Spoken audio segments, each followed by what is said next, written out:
વિદ્યાર્થી મિત્રો, મારી યુટ્યુબ ચેનલમાં તમારું હાર્દિક સ્વાગત છે। આજે આપણે ધોરણ 11 ની અંદર એકાઉન્ટ 2 ની અંદર જોઈએ તો ઉદાહરણ 6, 7 અને 14 જોશું। બધાએ નાના નાના દાખલાઓ છે, પરીક્ષામાં પૂછાય છે, વારંવાર નાના દાખલાઓ પૂછાય છે, તેથી આપણે કરી લઈએ। ઉદાહરણ 6, કસ્વી એન્ટરપ્રાઇઝના ચોપડામાં 1/4/15 રોજ યંત્ર ખાતાની બાકી 65,000 રૂપિયા છે। આ યંત્ર 5 વર્ષ પહેલાં ખરીદવામાં આવેલ હતું। આ યંત્ર પર સરખા હપ્તાની પદ્ધતિથી ઘસારો ગણતા કુલ ઘસારો 55,000 રૂપિયા છે।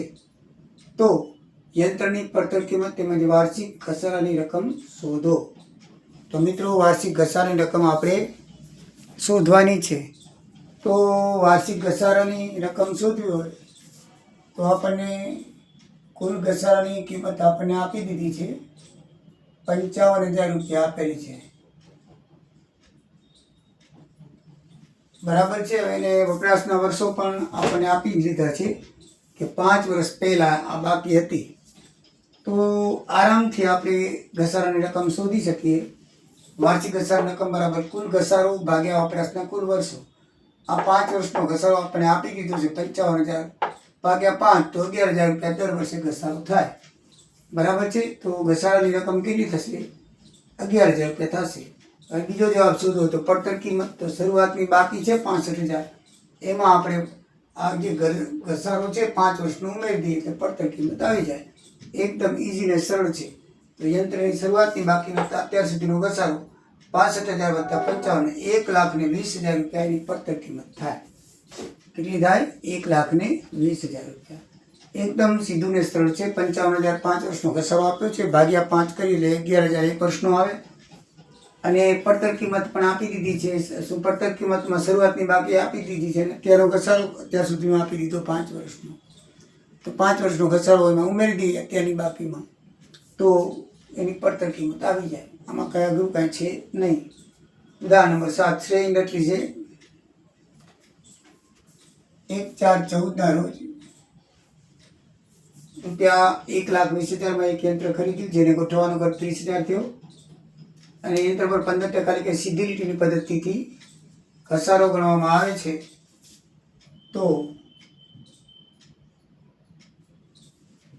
પ્રથમ વર્ષની વાર્ષિક હિસાબોમાં અસર જણાવો।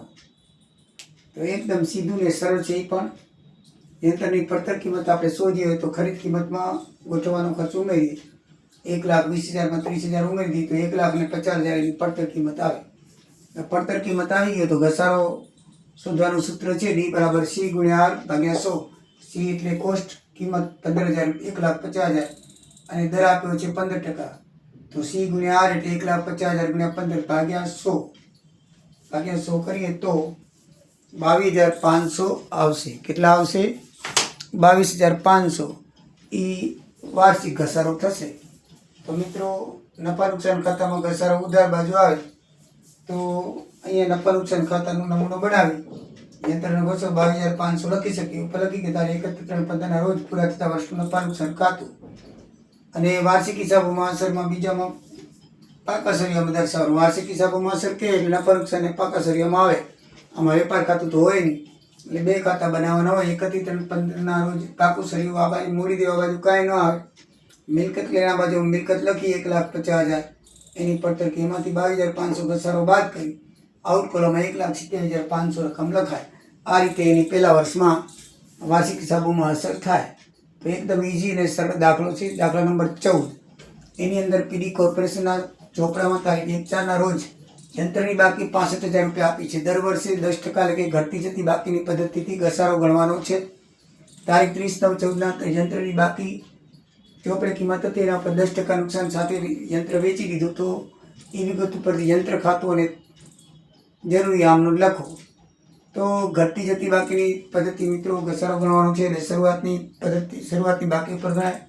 કેટલો ગણાશે? 1/4/14 શરૂઆતની બાકી હતી 30/9 વેચી નાખ્યું એટલે 6 માસ થાય। તો 6 માસનો ઘસારો ગણીએ આપણે 65,000 રૂપિયા એની શરૂઆતની બાકી છે। તો 6 માસનો ઘસારો ગણવો હોય તો PRN/100 100 × 12 કરવું પડે. માસ હોય તો 12 કરવાના. અને કે અહીંયા એનું સૂત્ર મિત્રો આ છે. વ્યાસ શોધવાનું સૂત્ર આવે છે ને PRN/100. જો n માસમાં હોય તો નીચે ×12 કરવાના, નહીંતર કરવાનું નથી. P એટલે પ્રિન્સિપલ ડિપોઝિટ 5000, R એટલે વ્યાજનો દર, N એટલે મુદત 6 મહિનાનું ગણવાનું છે. નીચે 100 × 12 કરો એટલે 3250 રૂપિયા, 3250 રૂપિયા આવે. એટલે એ ઘસારો ગણાઈ ગયો 6 માસનો. એમાંથી બાદ કરો 65,000 માંથી એટલે 61,750 રહે. હવે એ મશીન છે એ 10% નુકસાન એ તારીખના વેચી નાખ્યું 30/9/14 તો આ એક મીઠું કાઢી નાખો એટલે 10% કિંમત થઈ જાય 6175. 6175 બાદ કરી તો 55,575 રૂપિયે યંત્ર વેચી નાખ્યું. તો મિત્રો આપણે સૌથી પહેલાં આમનો જ લખીએ. ઘસારો જે છે એ ગણી લઈએ. તો મારી જગ્યા ઓછી છે એટલે હું નમૂના પ્રમાણે નથી કરતો, પણ એ પ્રમાણે લખી જાઉં છું. તારીખ 30/9/14, ઘસારા ખાતે ઉધાર 3250, યંત્ર ખાતે બાબત છે યંત્રના ઘસાર નોંધ કરી તે. એટલે ઘસારે પછી યંત્ર વેચી નાખ્યું તો એની કિંમત ઉપજી કેટલી? 55,575. બેંક ખાતે ઉધાર 55,575, નુકસાન કેટલું ગયું? 6175. તો વેચાણનો નફા નુકસાન ખાતે ઉધાર 175, તે યંત્ર ખાતે 61,750 યંત્રની કિંમત ખાતે જમા થશે. બાબત છે 61,750 યંત્ર 10% નુકસાનથી વેચ્યું તે. હવે આપણે નફા નુકસાન ખાતું બંધ કરશું તો નફા નુકસાન ખાતે ઘસારા ખાતું બંધ કરશું તો નફા નુકસાન ખાતે ઉધાર 3250, તે ઘસારા ખાતે 3250. બાબત છે 3250 ઘસારા રકમ નફા નુકસાન ખાતે લઈ ગયા તે. બસ એક જ વર્ષનું લખવાનું છે. યંત્ર ખાતામાં શરૂઆતની બાકી 5,000 લખશું. આ બાજુ 30/9/14 ઘસારો આવશે, યંત્રનું નુકસાન આવશે અને બેંક ખાતે વેચાણની રકમ આવશે. ત્રણેયનું ટોટલ મારશું તો 65,000 અને આ બાજુ પણ 65,000 થશે. તો આ રીતે મિત્રો યંત્ર ખાતું બનશે. દાખલા એકદમ ઇઝી અને સરળ હોય છે. આ 10 માર્કનું ચેપ્ટર છે એટલે જવું ના જોઈએ. તો મિત્રો ધ્યાન રાખજો. જય દ્વારિકાધીશ, જય સિયારામ.